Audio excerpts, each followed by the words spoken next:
नमस्कार। आदरणीय बुवा आमा, दिदीबहिनी तथा दाजुभाइहरू, म आज एक अत्यन्त संवेदनशील घडीमा तपाईँहरू सामु उपस्थित भएको छु। केही दिन अघि सुनसरीको देवानगञ्ज, सिराहा लगायतका स्थानमा भएको दुःखद घटना र त्यसपछि केही जिल्लाहरूमा उत्पन्न अशान्त वातावरणलाई लिएर नेपाल सरकार पूर्ण रूपमा गम्भीर र संवेदनशील छ।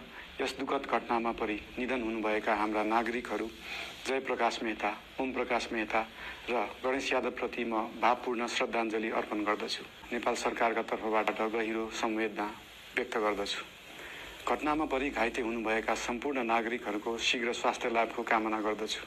घाइतेहरूको उपचारमा कुनै पनि प्रकारको कमी वा ढिलाइ हुन नदिन सम्बन्धित स्वास्थ्य निकायहरूलाई स्पष्ट निर्देशन दिइसकिएको छ। घटना भए लगत्तै सबै सुरक्षा निकायहरूले तत्काल घटनास्थलमा पुगेर परिस्थितिलाई सामान्य बनाउने, थप अप्रिय घटना हुन नदिने र शान्ति सुरक्षा कायम गर्ने प्रयास निरन्तर गरिरहेका छन्। घटनाको निष्पक्ष छानबिन गरी दोषीलाई कडा कानुनी कारबाही गर्न गृह मन्त्रालयले छानबिन समिति गठन गरिसकेको छ। म सबैमा विश्वास दिलाउन चाहन्छु कि यो छानबिन पूर्ण रूपमा निष्पक्ष र पारदर्शी हुनेछ।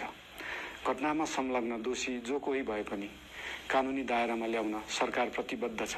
अवस्था थप नबिग्रियोस्, कुनै पनि नागरिकको जनधनको क्षति हुन नपाओस् र स्थानीय स्तरमा विश्वासको वातावरण बनोस् भन्नका लागि नेपाल सरकार निरन्तर क्रियाशील छ। परिस्थिति सामान्यीकरण गर्न केन्द्र स्तरमा सर्वदलीय बैठक आह्वान गरी गहन छलफल गरिएको छ। स्थानीय तहसम्मै जनप्रतिनिधि, नागरिक समाज, विभिन्न धार्मिक गुरुहरू, समुदायका अगुवा तथा सामाजिक व्यक्तित्वहरूसँग निरन्तर संवाद भइरहेको छ। स्थानीय स्थितिको प्रत्यक्ष अनुगमन गर्न, पीडित पक्षसँग संवाद गर्न र शान्ति सुरक्षालाई थप सुदृढ बनाउन गृहमन्त्री स्वयं सो स्थानमा पुगिसक्नु भएको छ। साथै देशको समग्र शान्ति सुरक्षाको अवस्थाबारे गम्भीर समीक्षा गर्न राष्ट्रिय सुरक्षा परिषदको बैठक बसी परिस्थिति अनुसारका आवश्यक निर्णयहरू समेत गरिसकिएको छ। यस्तो संवेदनशील घडीमा सामाजिक सञ्जाल वा अन्य माध्यमबाट असत्य, अपुष्ट सूचना, अफवाह, घृणा फैलाउने सामग्री वा समुदायबीच वैमनस्य बढाउने अभिव्यक्ति प्रचार प्रसार नगराउन अनुरोध गर्दछु। साथै सरकारी निकायहरूबाट जारी भएका आधिकारिक तथ्य र सूचना मात्र विश्वास गर्न विशेष आग्रह गर्दछु। प्रत्येक नागरिकको जीवधनको रक्षा गर्नु, सामाजिक सद्भाव जोगाउनु र समाजमा शान्ति कायम राख्नु राज्यको सर्वोच्च र प्राथमिक दायित्व हो। आगामी दिनमा पनि राज्य थप सतर्क र संवेदनशील रहनेछ।